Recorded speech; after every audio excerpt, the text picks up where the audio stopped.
Você pode sentar. Graça e paz, amada igreja. Abram suas Bíblias em Mateus 6. Mateus 6, a partir do verso 19. Hoje é um dia muito especial para todos nós que somos cristãos. Hoje comemoramos os 504 anos da Reforma Protestante. E sim, há vários motivos para nós comemorarmos. Porque os antigos dogmas, as antigas alianças, as antigas indulgências que eram pagamentos para alcançar os céus, não mais estão sobre nós. O que repousa sobre nós é a Escritura do Senhor. O que repousa sobre nós é a fé de que esse Deus é o nosso Deus. O que repousa sobre nós é a certeza de que Cristo morreu, ressuscitou e virá nos buscar. O que repousa sobre nós é a certeza de que Jesus derramou a sua graça sobre nós e que nós vivemos para a honra e glória do nome do Senhor. Que nessa data nós possamos, além de comemorar, refletir. Lutero, quando estabeleceu suas 95 teses, ele lia antecipadamente o que estava escrito em Abacuque 2:4, que o justo viverá pela fé. E é necessário que nós, enquanto homens e mulheres de Deus, possamos viver pela fé, voltar nossos olhos mais uma vez para as Escrituras Sagradas, acreditar que não por obras, mas as obras são consequências da nossa fé, acreditar que Cristo, apenas Ele é suficiente para que eu possa ser salvo. Não há absolutamente nada que eu e você possa fazer para ser salvo, somente Cristo poderia nos salvar. E acreditar mais uma vez que é necessário uma reforma a partir dos púlpitos das igrejas atuais, onde Deus volte a ser o único a ser glorificado.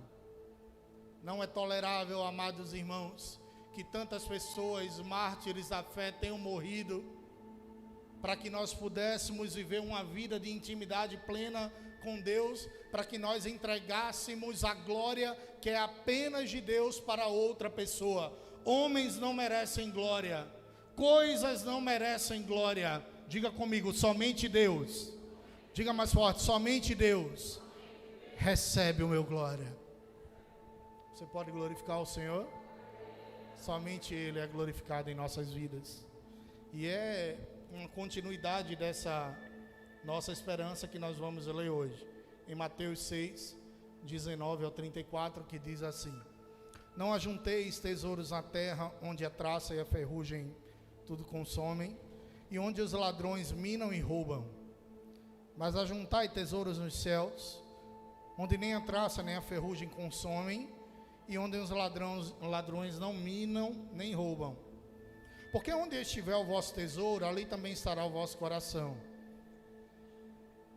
A candeia do vosso corpo são os olhos, de sorte que, se os seus olhos forem bons, todo o teu corpo terá luz.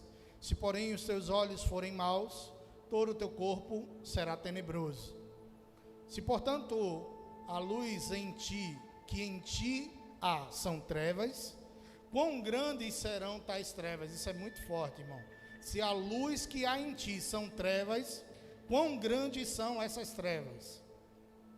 Ninguém pode servir a dois senhores, porque ou há de odiar um e amar o outro, ou se dedicará a um e desprezará o outro. Não podeis servir a Deus e a Mamon.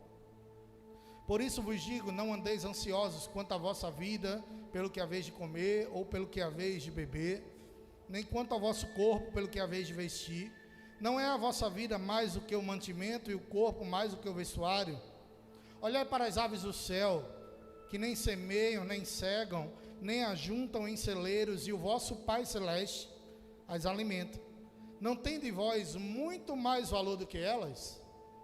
E qual de vós poderia, com todos os seus cuidados, acrescentar um côvado à sua estatura? quanto ao vestuário, por que andais ansiosos? Olhai para os lírios dos campos, como eles crescem, não trabalham, nem fiam. E eu vos digo que nem mesmo Salomão, em toda a sua glória, se vestiu como qualquer deles. Pois se Deus assim veste a erva do campo, que hoje existe, e amanhã é lançada no forno, não vos vestirá muito mais a vós, homens de pequena fé? Não andeis, pois, inquietos, dizendo que comeremos, ou que beberemos, ou com que nos vestiremos, porque todas essas coisas os gentios procuram. De certo, vosso Pai Celestial bem sabe que necessitais de todas essas coisas. Mas buscai primeiro o reino de Deus e a sua justiça, e todas essas coisas vos serão acrescentadas. Não vos inquieteis, pois, pelo dia de amanhã, porque o dia de amanhã cuidará de si mesmo. Basta cada dia o seu mal. Eu queria falar sobre 3 reinos e fazer uma pergunta importante para você. Para qual reino você está indo? Você pode perguntar para o teu irmão aí? Irmão, diga isso para ele, irmão. Para qual reino você está indo? Aí diz assim para ele: reino de Deus, reino dos homens, ou reino das trevas? Só quem está indo para o reino do Senhor, dê um glória a Deus aí, bem forte. Glória a Deus. Aleluias. Jesus, a temática principal da pregação de Jesus é apenas uma: o reino de Deus. Várias vezes Jesus vai citar, ensinar a respeito desse reino. Toda vez que Jesus curava alguém, ele falava sobre arrependimento dos pecados. Ora, se não bastasse apenas curar, já seria algo grandioso. Mas ele falava em arrepender-se, porque para viver no reino de Deus é necessário arrependimento. Cada ressuscitação de Jesus, cada multiplicação dos pães e dos peixes, cada milagre, cada palavra, cada parábola dita por nosso mestre tinha a ver com o reino de Deus. Em Mateus 13, Jesus vai falar uma série de parábolas a respeito do reino de Deus. E eu queria que você prestasse bastante atenção, porque para ir para o reino de Deus, conforme você glorificou dizendo que vai para lá, é necessário estar dentro desses padrões. Afinal, não se vai para o reino de Deus de toda forma. Existem critérios espirituais para que nós possamos adentrar os portões celestiais. Vamos ver se nós estamos aptos a ir morar com Deus. Mateus 13, 24, Jesus afirma que o reino de Deus é semelhante a um homem que semeou boa semente em seu campo. E já que nós somos imitadores de Jesus, e ele está dizendo que o semeador é o próprio Deus, é necessário compreender automaticamente que para viver o reino de Deus, nós também precisamos semear. Pergunta: você tem semeado? Que tipo de semente você tem semeado? Você tem semeado sementes com boas atitudes, sementes que trazem a revelação de que o Espírito Santo está na tua vida?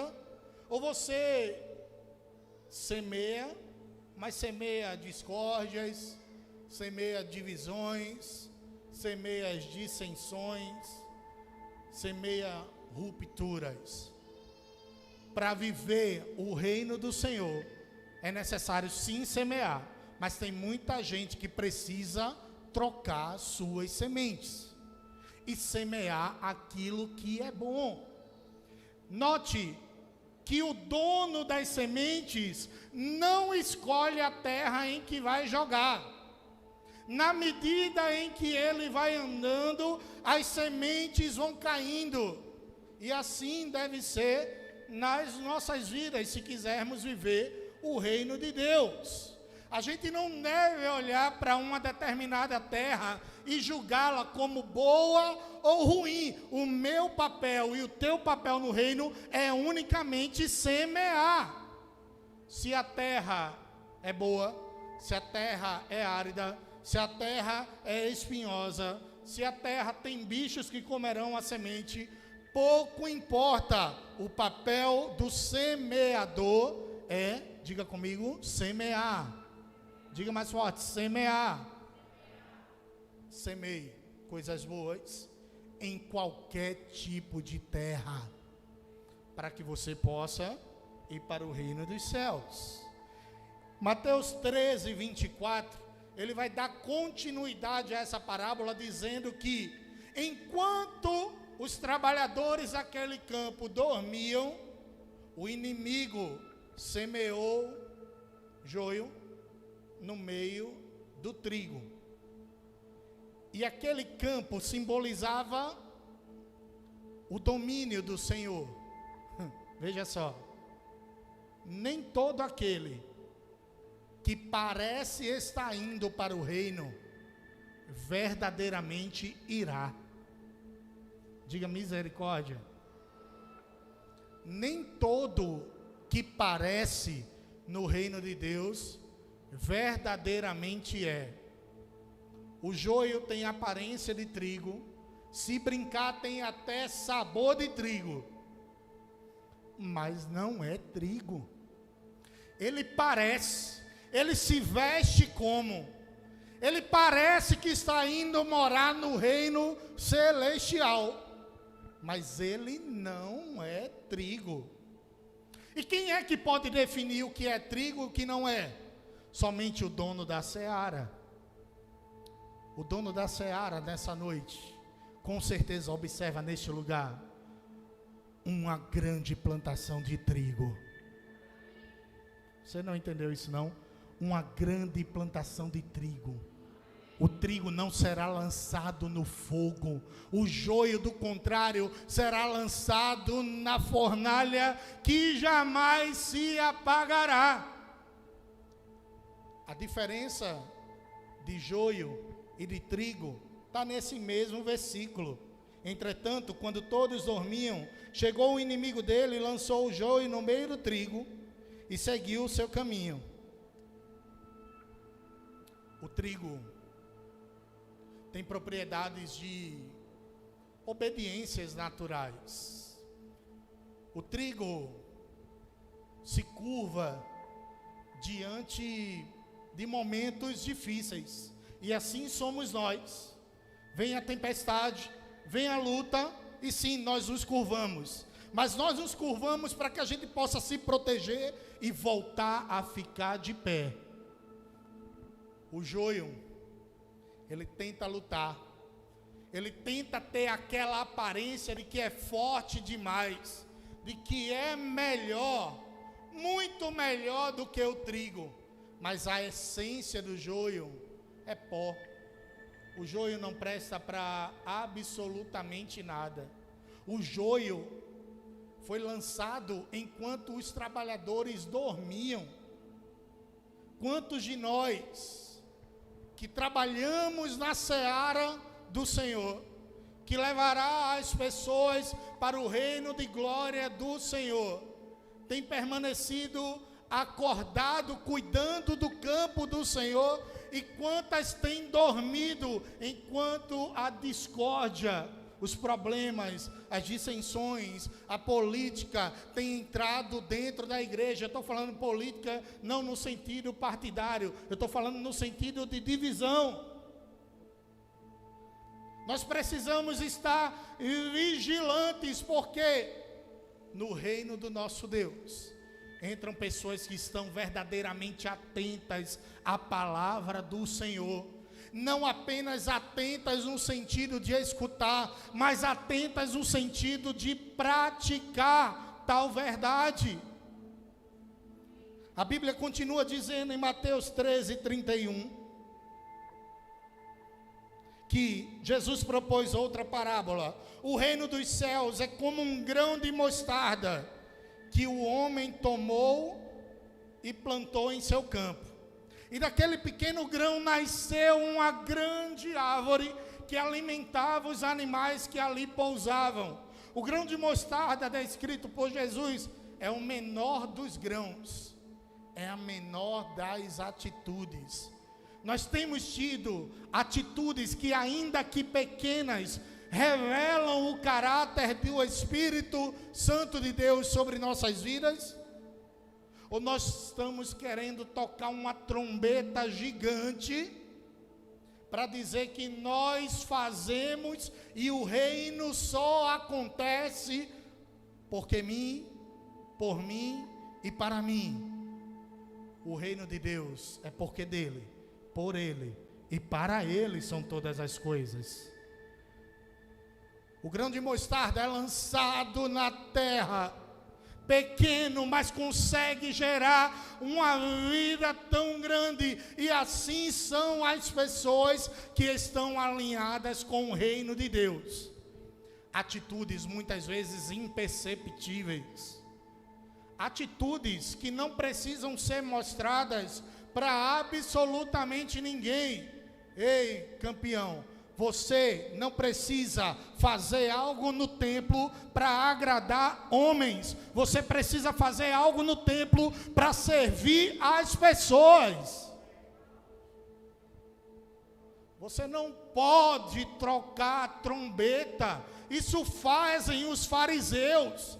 Eles têm a aparência de que estão em jejum. Eles têm a aparência de que estão orando, mas por dentro são como sepulcros caiados, lindos por fora, podres por dentro. Você é como o grão de mostarda, que em pequenas atitudes e em atitudes muitas vezes imperceptíveis, faz com que tudo que está ao redor venha comer, porque de dentro de você existe um Jesus gerando vida. De dentro de você, fala isso para quem está do teu lado, de dentro de você está fluindo vida que alimentará as multidões. Quantos creem nisso? Dêem glória a Deus. Jesus continua, são muitas parábolas. Mateus 13:33. E contou-lhes mais outra parábola. O reino dos céus é semelhante ao fermento que uma mulher pegou e misturou em 3 medidas de farinha, até que toda a massa ficou levedada. Reino de Deus precisa crescer. Reino que não avança é dominado. O cristianismo é uma religião tão absurdamente forte, por ser baseada nos princípios de Jesus, que quando os bárbaros invadiam Roma, ao invés de eles colocarem a sua religião sobre Roma, eles dominavam e recebiam a religião dos romanos. Você tem noção do que é o poder desse Jesus? O cristianismo precisa crescer. Cristo precisa crescer através da vida de cada um de nós, amados irmãos. E como é que o reino de Deus cresce através de nossas vidas? Fazendo como essa mulher, dividindo para poder crescer. Porque na lógica de Deus, não é multiplicar para crescer, é dividir para que a gente possa crescer. Muito nos tem alegrado o posicionamento da igreja em abençoar aqueles que mais necessitam. E eu faço questão de todo culto falar isso. Tem uma caixa ali na frente, você está convidado a ajudar as pessoas. Faça a sua feira, mas coloque 1 quilo de arroz a mais. Não vai tornar você mais pobre. Você já é liso, irmão. Você já está liso mesmo, eu estou liso. A economia está difícil, é assim. É ou não é? Mas eu creio que o nosso Deus é capaz de suprir. Não faltará, diga glória a Deus. Mas ainda sobrará para que você possa compartilhar com seu irmão. Aquela mulher pegou uma pequena porção de farinha de trigo e colocou em 3 vasilhas, e as 3 cresceram igualitariamente. O reino de Deus é dessa forma. Quem divide está apto a viver esse reino. Mateus 13:44. O reino de Deus assemelha-se a um tesouro escondido no campo. Certo homem, tendo encontrado, vendeu tudo o que tinha e comprou aquele terreno. Essa parábola é semelhante à de Mateus 13:45. Da mesma forma, o reino dos céus é como um negociante que procura pérolas preciosas. E assim que a encontrou, vendeu tudo o que tinha e comprou aquela pérola. No reino de Deus, é preciso abrir mão de tudo para viver nos céus. Se você não tem aberto mão de tudo, você não viverá nada. Você acha mesmo que a vida termina aqui e agora? Sabe quem pensa assim? Os ateus. Para os ateus, a vida acabou, já era. Não tem isso de virar sementinha, não tem isso de reencarnar, não tem isso de ir para os céus, não tem isso de ir para o inferno. Mas para quem é crente em Jesus, sabe que a morte é apenas o princípio da vida eterna. E para que está apegado apenas às coisas materiais, irmão? Eu não estou fazendo apologia à pobreza. Há uma prosperidade de Deus para ser vivida por você aqui e agora. Mas o aqui e o agora não é o tudo. O tudo é os céus de glória, uma coroa de vida sendo colocada na tua cabeça, onde traça não corrói, onde ladrão não pôde roubar, ninguém pode invadir, porque nos céus o nosso Deus não entra intruso. Nos céus o nosso Deus, olha para quem está do teu lado e diz assim: nos céus o nosso Deus tem vaga para você, porque você é filho. Cadê os filhos aqui? Glorifiquem ao Senhor. Se você é filho, há vaga no céu para você. Abra mão de tudo. Tem um hino que canta isso, né? Eu acho tão forte. Durante muito tempo da minha vida eu não tive nem coragem de cantar um negócio desse, de tão forte que é. Abro mão dos meus planos, abro mão dos meus sonhos, abro mão da minha vida por ti. Você abre mesmo? Ou você está cantando da boca para fora? Se for cantar da boca para fora, é melhor nem cantar. Cale-se. Porque para cantar isso sem viver é o mesmo que absolutamente nada. E abrir mão de tudo não é andar maltrapilho por aí. Não é pegar a chave do teu carro e entregar aqui na frente. Não é isso. Se Deus não mandou você fazer isso, não faça isso. Abrir mão de tudo é renunciar suas próprias vontades para viver a vontade de Deus. E a vontade de Deus, segundo Romanos, no capítulo 12, versículo 2, é boa, é perfeita e é agradável. Eu, Deus, você, amado irmão, queremos e devemos viver a vontade de Deus em nossas vidas. O reino de Deus é semelhante, versículo 47, a uma rede que, lançada ao mar, recolhe peixes de todas as espécies. Veja bem, os pescadores lançam a rede e vêm espécie de todo peixe. E quando eles chegam na praia, Jesus escreve que eles separam os peixes bons e os peixes descartáveis. Lembra do joio e do trigo?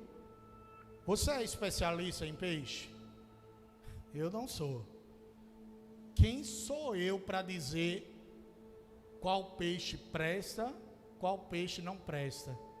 Não sendo especialista, qual é o nosso papel para ir para o reino de Deus?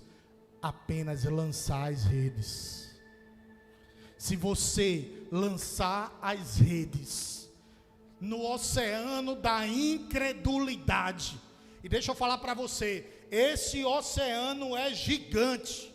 Fui para o circo esses dias, quem me acompanha em rede social sabe. Tem gente dizendo, Pernambuco é do Senhor Jesus, o Brasil é do Senhor Jesus. Para com isso, meu irmão. O mundo já é do maligno. Ah, não vai ter carnaval porque Jesus vai chegar, porque uma escola de samba fez isso. Deixa eu falar uma coisa para você. O carnaval do ano que vem vai ser o maior que já teve. E eu não estou profetizando para ser bênção, não. Se você visse o que eu vi no circo, quando a banda começou a tocar, pam, pam, pam, pam, não é brincadeira. O oceano da incredulidade é gigante. A maré da falta de fé é enorme. E onde é que estão os crentes para lançar a rede do Senhor Jesus? Aí fica você aí achando, viajando. Ah, se Deus quisesse acabar o carnaval, ele já tinha acabado há muito tempo. Já tinha acabado há muito tempo. Acha que Deus assiste TV, é? Bota na Globeleza? Ele não faz isso não. Ah, quer dizer que anos atrás o carnaval era melhorzinho, era legal. Aí Deus permitia. Esse ano não. Tem uma mulher pelada ali na frente. Aí Jesus vai acabar porque ele está invocado com isso. Antes ele tolerava o pecado, é isso? Para com isso, irmão. Se a gente não se posicionar, vai ter crente indo para a folia. Se a gente não se posicionar, vai ter filho nosso, vai ter irmão nosso, vai ter pai nosso, e esse não é o nosso Deus. Vai ter irmão nosso indo para o galo e a gente vendo ele ir para o inferno.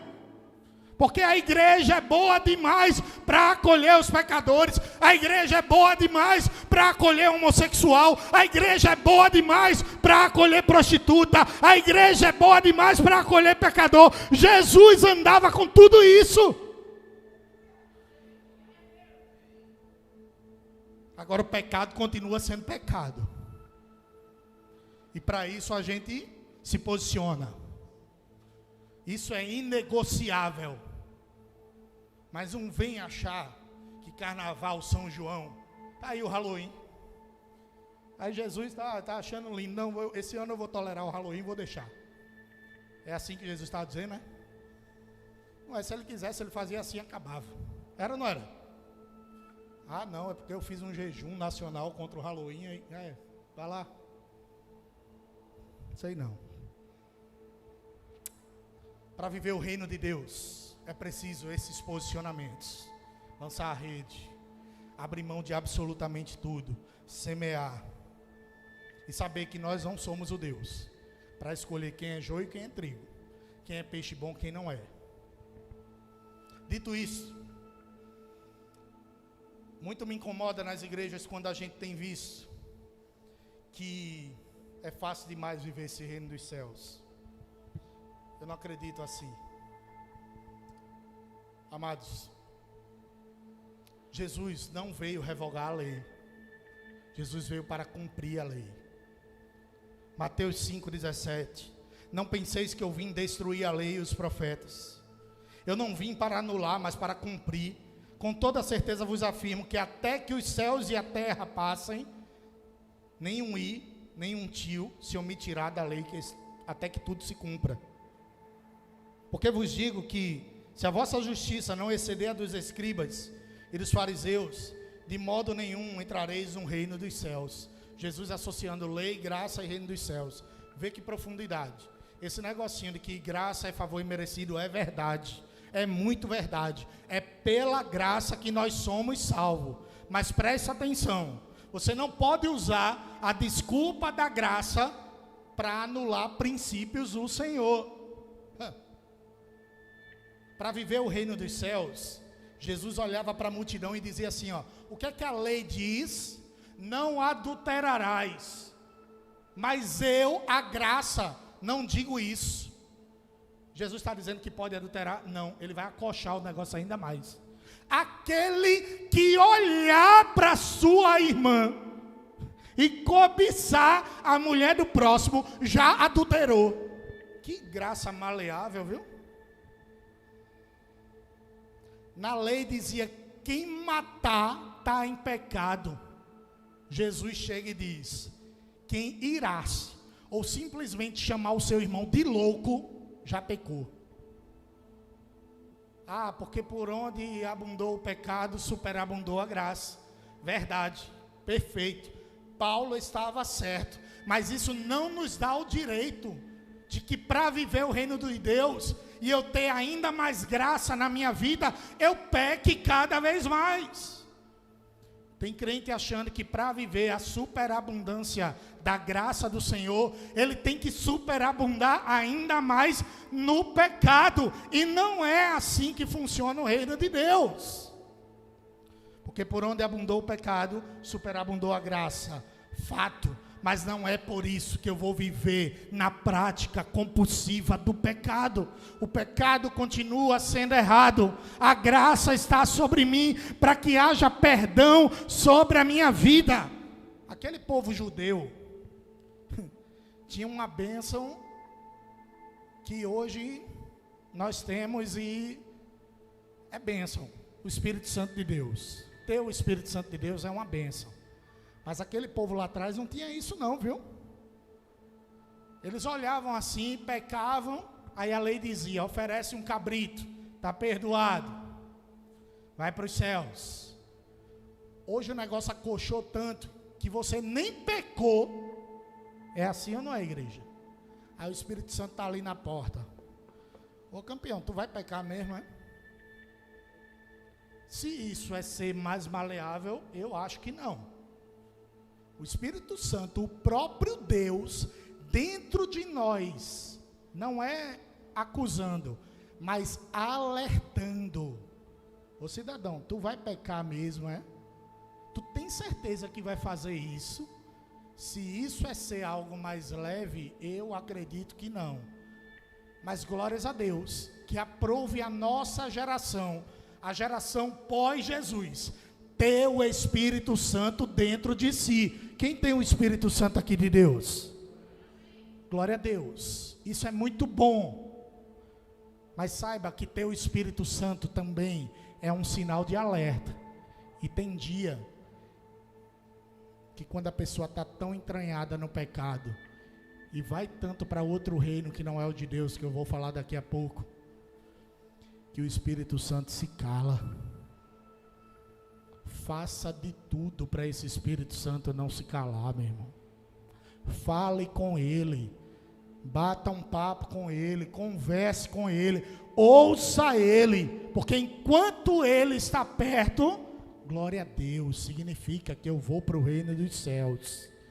Mas muita gente vivia cheia, repleta do Espírito Santo dentro da igreja, rodopiava, girava, pulava, dizia que era de Deus, movimentava, entregava a chave e hoje está lá fora. Que espírito é esse? Será que era de Deus mesmo?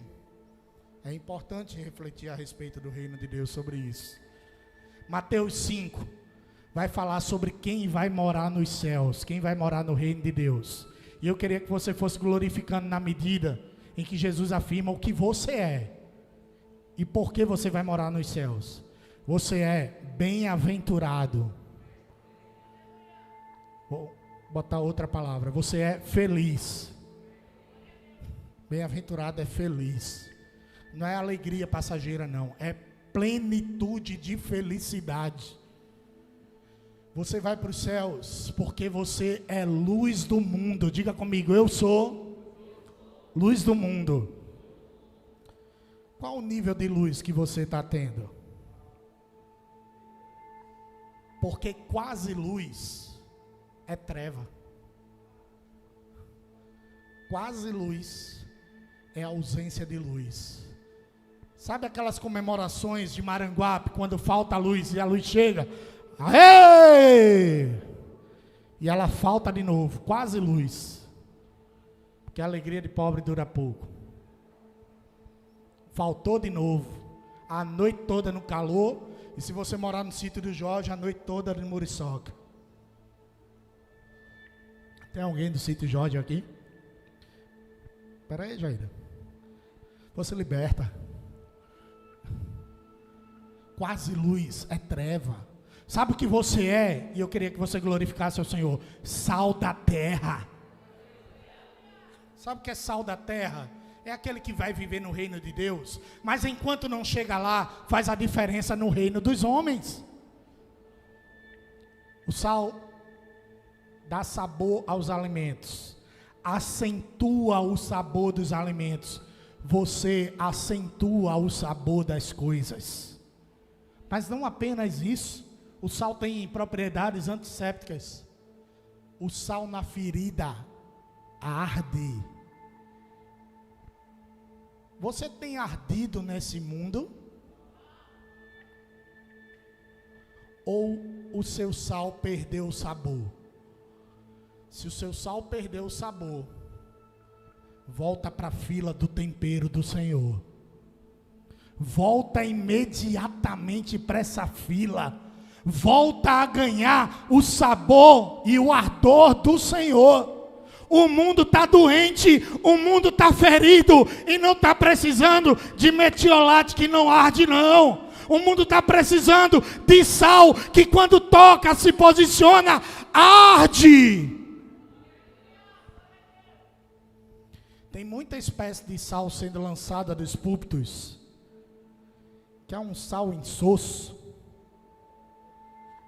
Eita, essa ferida tua aí, irmão, está em pecado, pode. O importante é que tu venha e traga teu dízimo.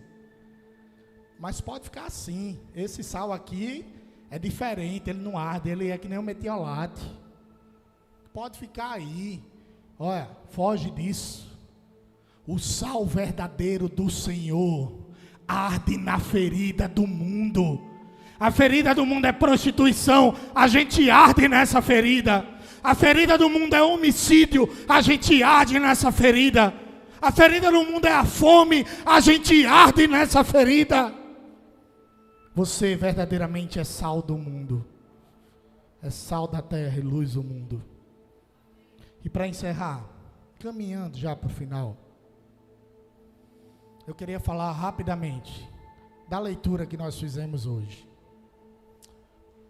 Jesus vai ensinar que existem 3 reinos. É por isso que eu perguntei a você no início: para qual reino você vai? Repita isso comigo: para qual reino eu irei? Você responde para si mesmo aí. Você respondeu, né? Além do reino de Deus, esse reino que tem critérios para chegar nele, existem outros 2 reinos: o reino dos homens e o reino das trevas. No versículo 19 ao 21, Jesus vai falar a respeito do reino dos homens. Não acumulem tesouros na terra, onde a traça corrói, onde os ladrões roubam, mas acumulem tesouro nos céus. Porque onde estiver o teu tesouro, ali também estará o teu coração. Pergunta para você, irmão. Uma pergunta que eu faço para você: onde está o teu tesouro? O teu tesouro está em coisa passageira? Sinto muito, vai acabar. O teu tesouro está em coisas efêmeras? Sinto muito, perecerá. O teu tesouro está nos céus de glória? Ele vai durar eternamente. O reino dos homens é um reino passageiro. Do outro lado tem um reino das trevas. Os vossos olhos são como a janela da alma. Se seus olhos forem bons, todo o teu corpo será bom. Ele está falando de propriedades espirituais. O que é que os teus olhos estão vendo? Porque se teus olhos forem maus, você está indo para um reino que não é legal. Um reino de fogo, choro e ranger de dentes. Tem um momento que Jesus mistura os 2 reinos. Vocês não podem servir a 2 senhores. Ou você amará um e aborrecerá o próximo, o outro. Vocês não podem servir a Deus e a Mamon. Você sabe o que é Mamon? Dinheiro. Dinheiro é algo, diga comigo, dinheiro é algo material. Mas também dinheiro, diga isso, é algo espiritual. Sabe o que é mamon? Um Deus. Jesus não colocou o diabo na categoria de Deus, mas ele colocou o dinheiro na categoria de Deus. Ele misturou reino humano com reino espiritual. Quem serve quem? O dinheiro te serve ou você é servo do dinheiro? Sabe quando é que você é servo do dinheiro? Quando você olha para irmão Gutenberg e diz assim: Gutenberg tem posses, vou me aproveitar disso. Rodrigo tem um carrão, vou me apropriar disso. Eu vou me aproximar aparentemente com sentimentos de amor, mas o meu desejo é de inveja, de posse, de egoísmo, de narcisismo, de possessão. Reino dos homens é passageiro. Reino das trevas, eu não vou entrar nesse debate escatológico, se ele é eterno ou se não é. Alguns vão dizer que o inferno vai durar para sempre. Outros vão dizer que o inferno é passageiro também e vai acabar também, que ele é tão ruim que não merece nem continuar. Aí a turma some. Mas essa não é a seara. O importante é saber que debaixo desses critérios que nós vimos hoje, nós iremos para o reino dos céus. Arrependei-vos de Jesus, porque é chegado o reino dos céus. Vai escutando aí, irmão. Nem todo que me diz Senhor, Senhor, entrará no reino dos céus, mas aquele que faz a vontade do meu Pai. Quantos aqui fazem a vontade de Deus? Você vai para o reino dos céus. Desde os dias de João Batista, até agora, o reino dos céus é tomado à força. E os que se esforçam, se apoderam dele. É necessário esforço para ir para o reino dos céus. Reino das trevas dos homens, deixa a vida me levar, vida leva eu. Para o reino dos céus, é a força. Pai nosso que estás nos céus, santificado seja o teu nome, venha o teu reino. Sim, o reino é lá em cima, é na Jerusalém celestial, mas é possível viver uma porção desse reino cada dia dentro de nós. Quantos aqui já aceitaram Jesus? Eu vou repetir porque parece que tem um monte de incrédulo aqui. Quantos aqui já aceitaram Jesus? Se você aceitou Jesus, você atraiu o reino de Deus para você. E em Colossenses 1:13, Paulo diz que Ele nos tirou do domínio das trevas para o reino do seu Filho amado. E nesse reino há redenção pelo seu sangue e perdão para todos os pecados. Fica de pé comigo nessa noite.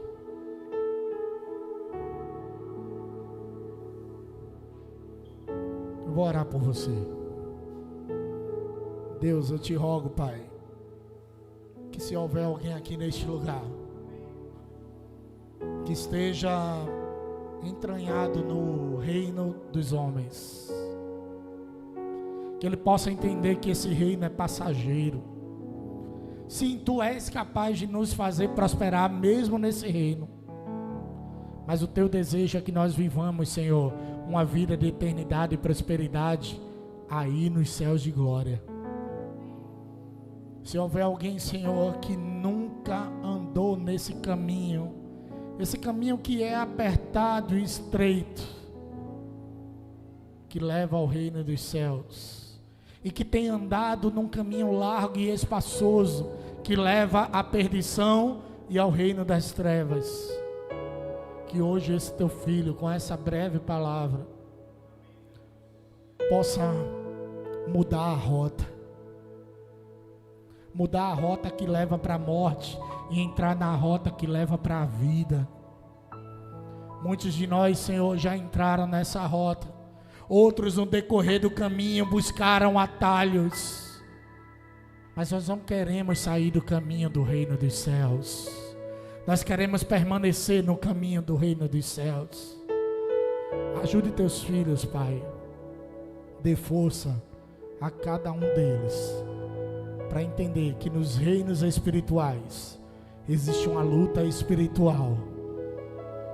Mas essa luta, Tu já és vencedor, Senhor. Em nome de Jesus.